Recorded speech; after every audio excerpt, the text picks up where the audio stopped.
Hi, Amitav. Hi Gayatri, how are you? I'm good. How are you? All good, all good. I'm looking forward to meeting everybody and having a discussion. Lovely. We do have a lot of students joined us today, and before we get into your session, I would like to give like a little bit of introduction about Amitav and what is that.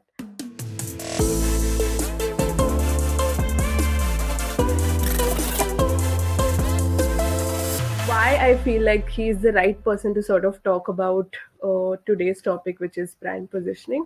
Amitav is a founder of Leads with System.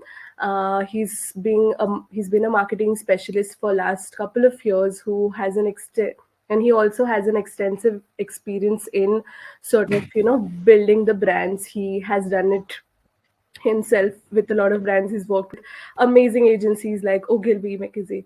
So, and the list goes on, honestly. And I'm so glad, Amitav, that you're here to sort of guide our students who want sort of want to build their career in marketing but don't have the right kind of direction, and few of them are already into marketing but don't know the direction they sort of go ahead in. So uh, and that's exactly why Amitav is here. He's going to help all of us. I am personally looking forward to this session. So Amitav, over to you. You can share your screen if you have a presentation, and we can take it ahead from there, and I'll shut up now. Thank you so much, Gayatri. That was very nice of you. Um, right. Hi, everyone. Branding, marketing is what I'm going to talk about, branding and advertising. It's a very broad term, right? So I'm going to focus my presentation on certain things you need to understand about branding, right? Additionally, what I'm going to do is I'll go through your questions. I see Ayush here is saying your background in sales is looking to switch into marketing. I'll talk about how you can make the switch. Kalyani, you say you're a content writer looking to know more about the its and bits about brands and branding eventually and getting a hint about how to grow a personal brand. So I'll go into that as well, right? I'll tell you something before I start. Understanding the fundamentals of what you're dealing with is very, very important, right? Now people think that there is branding, marketing, and digital marketing as separate spaces, right? But they are all connected through the fundamentals of marketing, where branding and positioning, advertising, these actually remain, right? They're just put out into the world in different ways, right? One of those ways is a personal brand. Naturally, we'll talk about that. So we'll get started. So we'll be talking about what exactly is branding and 6 ways that branding works and grows a business. And more importantly, this should give you an idea of how branding sells. Like, what is the customer mentality? How does it affect large groups of people across the world to buy our products and support companies, right? So, what is branding? Okay, I think branding is I think Raj is on the right lines. Like, yeah, talking about the product, talking about the services, and package it in such a way that it resonates with the target audience, and which also helps them sort of pick up on what is that you're trying to sell, is what I think. Right. Right. So this is the basic understanding of branding. So Kalyani has written shaping the brand and giving the pitch, product, and identity. That is more closer to the lines I was looking at. Kalyani definitely giving an identity. Srijan has said the same thing, definitely close by. I'll tell you the essence of branding is sales, right? Branding is sales. Branding is the best salesperson in your company, right? Let me explain to you why. When I'm running a company in India and I'm branding my company, my product across the world, right? I'm branding it in Mexico, I'm branding it in Canada, I'm branding it in Australia, I'm branding it in Indonesia, different countries. I don't have salespeople going up to people and saying, you should buy this, right? My brand remains in the consumer's mind and they walk into my store in a mall, or they walk into they choose to go to click onto my website by themselves, because branding remains in the consumer's mind. Branding is the best salesperson in your company, right? Branding is able to sell your product in countries where you don't have salespeople, where you don't have people to go and actually push the customer to buy for you. Branding is able to push the customer just by staying in their mind and sort of get them to take the action for buying your product or service, right? It is, I'm going to say it again because it took me a long time to understand the essence of branding. Branding is the best salesperson in your company. Always remember, the brand is an asset, right? As you guys move forward, as you guys move into marketing agencies, as you guys move into marketing roles in companies, you'll be asked to justify your budget, justify why are you spending on a brand, why are you spending on this, why are you spending on that. You have to justify your budget for a brand, and the justification is that your branding is your best salesperson, right? Your branding is what sells. It is an asset that sells for you when you sleep. It is an asset that sells for you when you're not there, right? So this is the most important part about branding. Always remember, your brand is an asset. It will always outweigh all your liabilities. Whenever it comes to putting money into a brand, always do it, right? Always convince the person in front of them, because that is what allows you to grow your company, right? So let's get on to the first part of branding. The first pillar of branding is always be the first. Whoever is the first in a certain category will always be remembered, right? This is really, really important, right? Can anyone tell me, when I think of, when I say the word copy, right? Copy and photocopy. Can anyone name a brand? Xerox. Perfect. Raj has written Xerox. That's absolutely right. For almost 4 to 5 decades, Xerox has conquered this market. Right, in 1980s, they had this idea of handwritten prints and things like that. Moreover, it moved on to photocopy, where their brand became even stronger. Then they took it worldwide in the 1990s, early 2000s, 2010s, and since then, Xerox has always remained as one of the best brands in the world, right, when it comes to photocopy, because they were the first one. See, being the first has a huge advantage, right? I should mention that a brand, let's go back for a second because I'll just add this over here. Branding, where does branding occur? This is a very important thing to understand. Does branding occur on the company? Does branding occur on the product? Does branding occur on advertisement platforms? No. The only place branding occurs is in the consumer's mind, right? Marketing, advertising is all so that the brand can stay in the consumer's mind. Marketing is not about making sure we put it out there. It's about making sure we put it out there so that it goes into the consumer's mind. So it's not only about the link of putting your marketing out into the world, but it's creating a link from the consumer to that marketing so it can stay in the consumer's mind. Great, Ayushi. We'll definitely go about that as well, right? So you have to link it to the consumer's mind, because marketing and branding stays in the consumer's mind, right? And when you're first at anything, you will be the first person in the consumer's mind. This is the biggest advantage that a brand or a business can have in marketing. To this day, there is nothing that has helped or helped a brand more than growing, than being first, right? If you're the top of the ladder, it is very difficult to think of who is second and who is third, right? Usually, if I was to ask most people, what is the number one drink that comes in your mind, right? Most people would say Coke, right? Then they would say Pepsi, right? Coke will always come first. Like, or let's have a little exercise here. Guys, please comment. When I say razor, what's the first brand that comes in your mind? Gayatri, you can also say what your brand name is. Gillette. Yeah. Raj. Gillette, right? Raj also said Gillette. Gillette will always come first because Gillette was one of the first brands that was able to put their brand onto advertising and then connect that to the consumer's mind, right?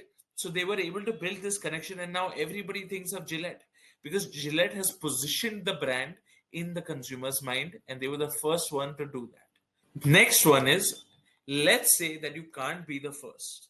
Then what should you be doing? You should be the okay. Harsh said topaz. I'll be honest with you, Harsh. I've never heard of a razor called topaz, but if you have, then good for you. And if you are a person that they like who first thought of topaz, then topaz is doing a good job with its marketing, right? The second pillar of branding is, let's say you can't be the first. What should you be? You should be the first. You should be the first after the first, right? You should be the closest to the first, right? Now I say, like, what's the, let's think of a soda or a pop or some kind of cold drink. I say Coke. What's the next drink that comes in your mind? Please write in the comments. Pepsi. Exactly. Pepsi comes because Pepsi is immediately second. It's closest to the first, right? Because it's closest to the first, it will stay in your mind, and you will notice that Coke and Pepsi are always interconnected, right? Ankur, Sprite, that's a perfectly correct answer, because Sprite actually ranks third on the list. It's very close to first, right? Thumbs Up is also a great option. Thumbs Up, in certain parts of India, Thumbs Up has actually managed to beat Coke, right? Because their branding apparently is so close to Indian customers, they managed to beat one of the largest companies in the world that has actually written the playbook on branding. So Thumbs Up is also a great option, right? But here comes the question, right? Let's say that a brand is not able to be first, second, or third. Then what position should the brand be? What should the brand do? Does anyone have any ideas? If the brand cannot be first, second, or third, what should the brand do? Okay, I'll this they should create a new space, right? They should create a new space. More than be different and finding a USB, Raj Kalani, they should create a new space. Let me explain this to you, right? When Gatorade came in the market, right, there were already so many sports drinks. There were so many energy drinks. There was Powerade, right? There was Red Bull. There was a lot of sports drinks and energy. There were a lot of energy drinks, and Gatorade wanted to be an energy drink, right? But then they found out that, let's take into account, let's just focus on sports, right? When the consumer says, I want an energy drink, they'll go for Red Bull. But when they say, I want a sports drink, they don't have any idea who they should go for. So what Gatorade did was, they said, we're going to be a sports drink. We're going to, in the drink category, we're going to create our own space, right? Our own positioning. And then we are going to go and advertise over there. If you go and take a look at the older games, older NFL games, college games, basketball games in the US, you take a look at hockey games, NFL games in Canada, right? In North America, in Europe. In Europe, if you go and take a look at rugby games, you'll see Gatorade has plastered itself across the arena, right? They found out every single major team that had the most merchandise selling through the data analysis, and they went and put money down there, right? That kind of idea, that kind of work, that kind of positioning helped position Gatorade at sports as a sports drink, because they were only advertising at sports events, right? That's what makes it so amazing, right?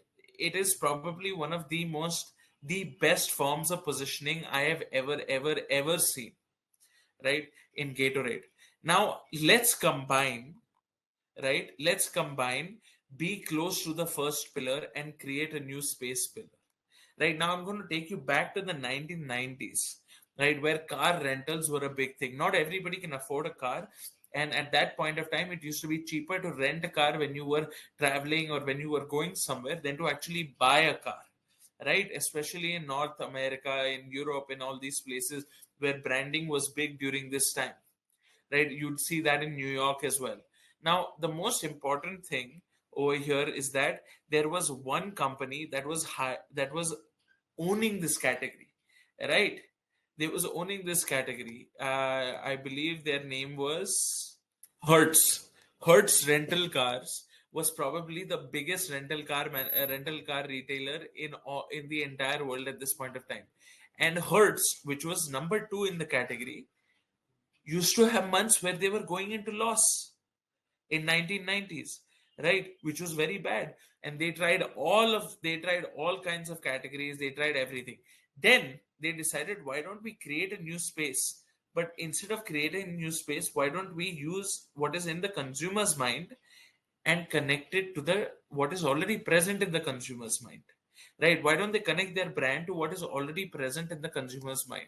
Which brings us to our third idea: echo your prospect's mind.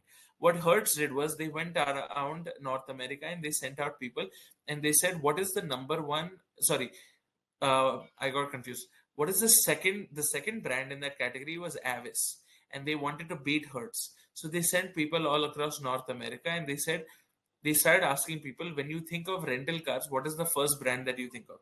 And naturally, all the consumers said Hertz, and they were like, okay. Then they came up with a tagline: Avis is only number two in rent a cars. So why go with us? Because we try harder. And they put this all across North America. Right? What they did over here was they found out that in their prospect's mind, their competitor was already there. They were the first to get into the consumer's mind. And then they connected their brand to that prospect. Right? They connected their brand to the first brand that was already there in the consumer's mind. So as a result, they found out what was in the consumer's mind and they echoed themselves into reality. This allowed them to have some of the most profitable years of business that a company has ever had. Not only in few years did they, by using the tagline where they are second, they ended up reaching the first position, but for almost 10 to 15 years, they were unbeatable. They had led the market in rental cars. Unfortunately, after 10 to 15 years, they got complacent and then the brand was not recognizable anymore. They tried different things and they couldn't really sustain. So you'll see Avis in a lot of places nowadays, but it isn't the brand that it used to be, right?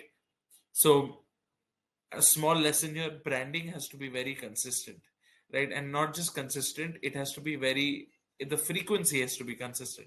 You need to keep working on it day by day by day, week by week by week, and month by month by month, right? You can't just, once you hit it big, you can't just leave it alone, right? So echoing your prospect's mind, super, super important. Now, here comes a very good idea. One brand, two brand, three brands. Now, over here, I'll talk about two different aspects, right? Over here, I'll talk about something called line extension, and I'll talk about Red Bull as a brand as well, right? That Red Bull in itself is a very interesting brand topic because they have created a lot of different ideas in terms of branding, right? So over here, let me explain to you. Let me give you a scenario first. Let's say you have a brand that is successful, right? Over here, we had someone who works on. I think someone had said they have a online company, right? Ayushi. She said she had a. She has started her own online business and she wants to run. Now, let's say Ayushi is able to build a big brand, right? Ayushi's brand, right? Now let's say she has a new product or service, right? What should she do? Should she call this Ayushi's second brand, or should she go with a different brand name? Please feel free to comment, guys. This is an open question. Gayatri, you as well. What are your thoughts on this? Sorry, what is the question again? So now I've presented a question to everybody, right? Let's say you already have a successful brand. Like Ayushi said, she had an online business and she has her own business and she started an on, like now it's grown up. Let's say that her brand has grown up and it's called Ayushi's brand, right? Now she wants to open another product line, right? Which has nothing to do with her first product line. Should she call it Ayushi's second brand, or should she use a completely different brand name? I think she should definitely make use of her existing brand and make something out of it. So yeah. Okay. Right. Ayushi has said use a different brand name. Guys, anyone else wants to chat and write on chat and give their opinion? So in this case, I would side more with Ayushi's comment than I would with Gayatri's this. And the simple reason is because it goes back to what I said at the start. What is a brand? A brand is a salesperson that occupies a space in the consumer's mind, right? When you already have a space in the consumer's mind and that space relates to a product, the product that you are trying to sell, when you create a new product, you should not give the same brand name because then it dilutes that space in the consumer's mind. Your brand starts to become fuzzy, right? Your brand should be very clear. When I think of drink, I should think of Coca-Cola. When I think of razor, I should think of Gillette. When I think of diapers, I should think of Pampers. When I think of Ayushi's product, I should think of Ayushi's brand name. Right. When you have a different brand or a different product, sorry, you should create a different brand name and try to give it a different positioning. Over here, the idea of line extension comes in. When you guys work with bigger companies, you have multiple products and services, right? These products and services, they solve different problems for different parts of your customer group or different target markets, right? You don't want to name them the same brand, right? Let's take Bajaj Auto for example. Bajaj Auto has a pretty much a household name, right? They've been known for Chetak and Pulsar, but every time they come up with a new bike, they come up with a new bike and they give it its own brand name: Pulsar, Dominar, Discover, Platina, right? The idea is because they want to create that space in the consumer's mind. Let's take another example. Like we said, when I said razors, Gillette. If I think of diapers, I think of Pampers. When I think of when I think of shampoo, I think of Head and Shoulders. All these three brands are owned by the same company, Procter and Gamble, P&G, right? So by opening different brands rather than just saying, oh, we do this as well, they're basically telling people that they're basically creating a brand new positioning in the consumer's mind, so that the original positioning does not become fuzzy in the consumer's mind. So Prasad has asked a question, but Apple, after success with Macintosh, launched iPod 2. What's the success for iPod and iPhones? That's a great question. Now I'll tell you what the success is. Apple is not a technological brand, Prasad. Apple is a lifestyle brand.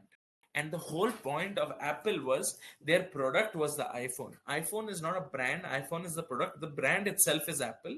And the idea is you want Apple, you don't want iPhone, right?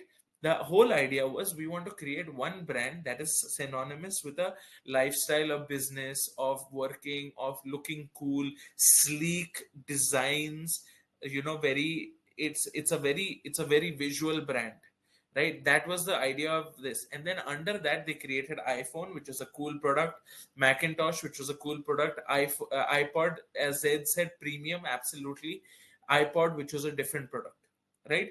And the amazing thing about Apple was they invented these products, and then for each and every product they made sure Apple was the first brand name, right? When you think of iPod, they turned iPod, the word iPod itself, into a brand, right? When, if you remember, Samsung came out with what, I think after the iPod, Samsung also came out with a similar sort of thing, and they called it, I think it was something like an iPod only, but it barely sold. They had to shut that product down.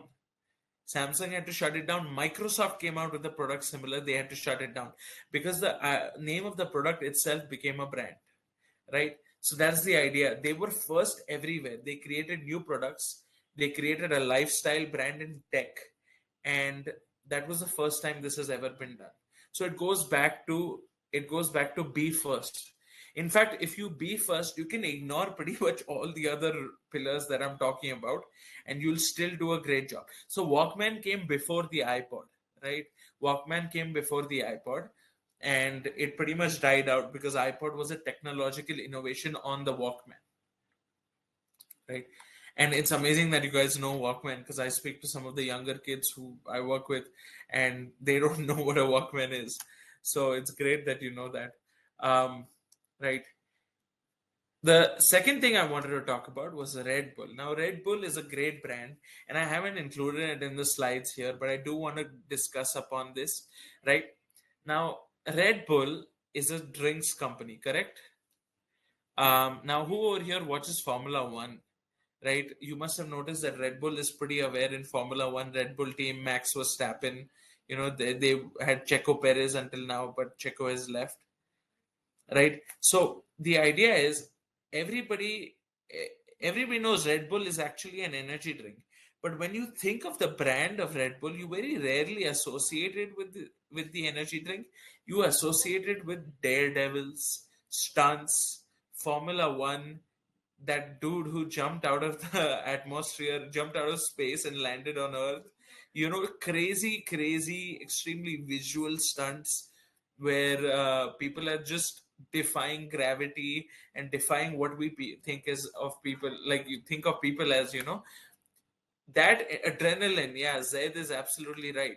So the idea is, over here, Red Bull, even though it's sold energy drinks, when you think of it, you think of adrenaline, you think of breaking the boundaries, you think of doing crazy stuff, right?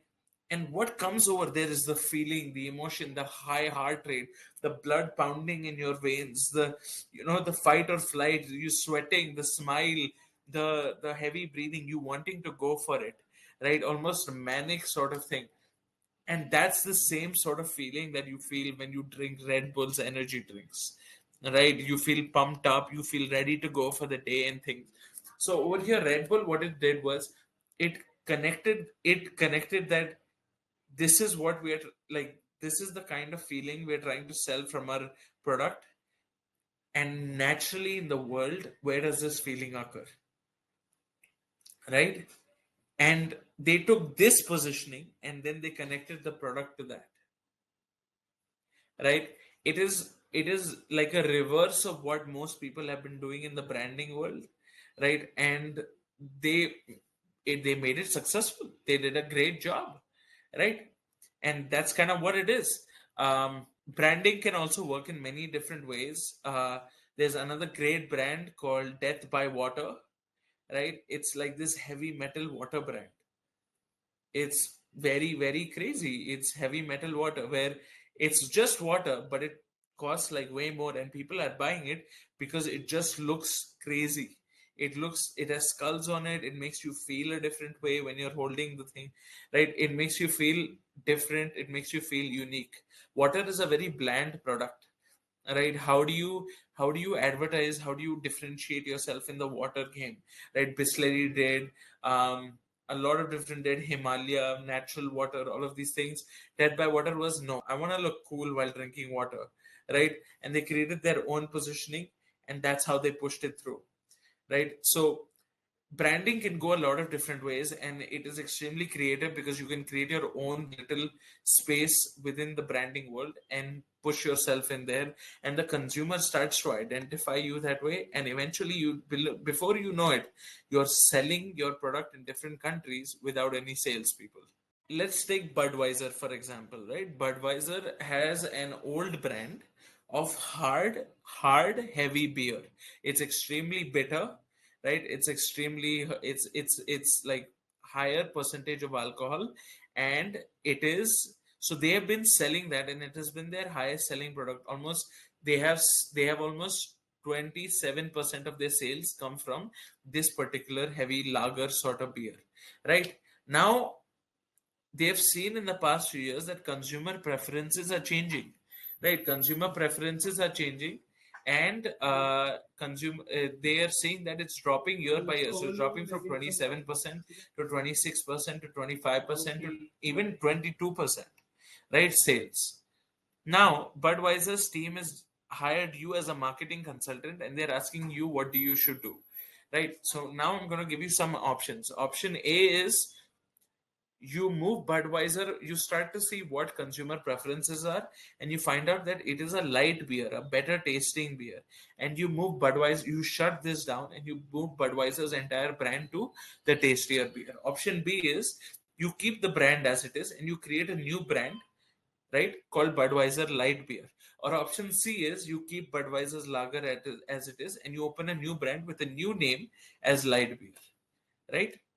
These are your three options. So what are you guys going to do? Please type your answer in the comments. All right. So keep a signature beer. Kalyani says keep a signature beer, but at the same time work on crafting beers for every taste. But like this. Okay. Okay. Kalyani, what do you think? Should it be with a new brand name or an old brand name? Raj said make a new one, which I'm guessing is option C. Zaid said option C. Um, Gayatri, we would love your opinion. What do you think? Option A, B, or C? I also kind of agree with Kalyani, but option C, maybe. Okay, option C. Right, right. So personally, see, there is no right. I'll be honest, there's no right or wrong answer as such. If a company is big enough and has enough money, they can do whatever they want, to be honest. You must have noticed Jaguar that used to make bathroom sort of high-end sort of luxury washrooms and stuff now has moved into luxury lighting, right? So sometimes they do that, but personally, I would always say go for option C. See, the idea is you have the old brand which already has a strong customer base. Let the consumption fall. The consumption is not going to hit zero because there is always going to be someone who likes that hard taste. That way, your consumer base that has been loyal to you, whose positioning you have in the consumer's mind, that will remain. And then you create a new brand, right, with a completely new taste in order to create a new positioning in the consumer's mind, right? There are a lot of times where the consumer that likes the hard taste might like the soft taste as well, right? But you don't want to confuse them. You don't want to create the Budweiser brand as a fuzzy brand for them. Also, up and coming audiences who are just turning of age and want to start, trying out new beers and things like that. For them, having two brands extremely useful because you get to position yourself twice the sales, twice the revenue. It's just a better overall option, right? So that's essentially what I would say is the best thing to do. It's just option C. All right, guys, that's it from me. You had some questions, so I'll just go through the comments and just see what questions you have. Ayush says, I have a background in sales but looking to switch into marketing. Great, Ayush. The best way to switch into marketing is to learn skills, right? I would suggest learning digital marketing, right? It is probably one of the best skills you can have, either ads or either you want to learn SEO, right? Maybe you should even go and copywriting side by side. The best way to switch over is skills, and then once your skills are solid, you know that through your skills, then start learning about the fundamentals of marketing already. Read books, Positioning by Jack Trout and Al Ries, 22 Immutable Laws of Marketing, Harvard Business Reviews on Marketing on the Go. Very good books. Learn them. Dummies, Digital Marketing for Dummies, fantastic book. I would suggest reading it, right? Read these books, get skills, switch over, right? Once your skills are solid, which will happen within a year or two, focus on fundamentals and strategy building. This is how you grow, right? Kalyani, I'm a content writer. I'm looking forward to know this. I hope personal brand. Kalyani, a lot about the personal brand is what platform you're building it on. YouTube, Instagram, every platform has different um, requirements and different objectives, right? If you take into account Instagram's objective is every single reel that gets people to share the reel or save the reel, right? Instagram will push that reel. The reason is shares and saves are what allow you to get more people onto the platform, and Instagram wants more people onto the platform so that they can make the most amount of money. The more people there are more advertisers on the platform, right?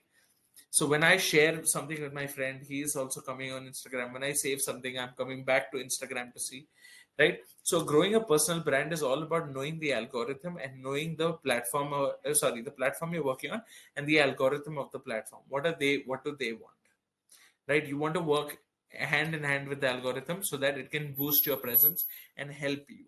Ayushi, I've started an own small business. How to grow online? Very interesting. Best way to grow a small business: content. Start social media. Start content. Be regular. Post 5 times a day, and get data and try and figure out where your target market is and who it is and what they like to watch. Right? Post honestly. If you post twice a day, for 2 months, for 60 days, 120 posts, you'll end up getting like 5,000 followers. Any this Zaid, if I'm starting a startup, what are the generalized skills to learn for branding a startup? Depends. If your startup is B2C, I would recommend learning ads and then moving into SEO. Uh, Actually, no, I would always recommend SEO, to be honest. I would recommend SEO more than anything. Organic SEO is the ideal way to grow a brand in a startup. It takes time, but it is worth it. If the startup has money, I would say even a little bit of money, and they have good clients, I would say go with SEO. If the startup doesn't have money, I would say ads. ads is definitely the way to go. But the thing is, right, just learning the skill is not enough. You need to work so hard in the not work hard, but you need to understand how to connect with the consumer in a good way, right? If you're going for clothing brand, ads, definitely ads, but you need to first run the ad, right? Then see what is the response, and then run it over and over again with different changes, right? Iteration is the name of the game in ads, right? The more changes you make, the better results you'll get. Um, Also, guys, one of the most important things in marketing, brand funnel. Oh, everything starts with the brand funnel. Even branding starts with brand funnel. So if you want skills or anything, first learn what is a brand funnel and how does it work and how can you utilize it. All right, Kalyani, question. How do you think someone shall begin their journey as a brand strategist? Brand funnel. Easy. Learn what a brand funnel is, learn how it works, and learn how to utilize, how to push consumers through the brand funnel, right? Through social media, through SEO, through ads, through different things, whatever it might be the case, through even like billboard marketing, going down, it is below the BTL, below the line activation, going to colleges, wherever your target market is, and going and meeting them face to face, whatever it is. Um, Learn how to do all these things in the brand funnel. That is how you begin your journey in any sort of marketing. Ayushi, please drop the book names in the chat as unable to hear properly due to network issues. Sure, I will do that. You also said thanks a ton. Should we run ads on Instagram? No, you are a small business. You do not have money to waste. Do not run ads on Instagram unless you have money to burn. If you are on Instagram, do it organically. Time costs nothing when you are young. Okay. Well, I mean, if you're spending your time like doing things you should not be doing, then yes, it is costing you something. But if you're spending your time putting out content to learn more about your brand, how to connect with people, how to grow your brand, and how to sell, that is invaluable. That is the kind of experience all marketers need to have. So grow organically, grow on Instagram. It is the best way for a small business. I'll just put the names of the books. Um, Positioning by Jack Trout and Al Rees, right? Digital Marketing for Dummies. Great book. Uh, what else? Any book that gives an introduction to SEO is fantastic. Oh yeah, ClickFunnels. This is ClickFunnels is a far more advanced book. I would not recommend it making it your first book. Also, digital transformation and the network is your customer. These are both extremely advanced books, but they are very good read by David Rogers. He was my professor at Columbia. He teaches digital business and technology. Uh, at the later parts of your career, read this. This teaches you how to build brand funnels of your own that include data, right? In digital in the digital world, absolutely fantastic, huge treasure troves of knowledge. Another book I would recommend, $100 Million Offers by Alex Hermosi. This is if you want to learn how to build ads, good effective ads that give you leads, read this. It is also a difficult book to read. It takes time. You have to read it multiple times. But if you can understand it and implement it, you are good to go. I'll be honest with you, reading these like 7, 8 books in 1 year put me ahead of 99% of my peers. Right? It gave me promotions, it gave me opportunities. People were tripping over themselves to hire me. And reading and understanding these books and learning how to implement them the right way makes you an expert in your field. Right? Job offers, money, everything comes your way. So I would definitely recommend reading these. All right, guys, if that's it, if there are no more questions, you're welcome, Ayushi. Um, it was very nice to talk, give you guys this presentation. I hope I can meet you in person at some point of time. And thank you so much. I had a great time. Thank you so much, Gayatri, for arranging this.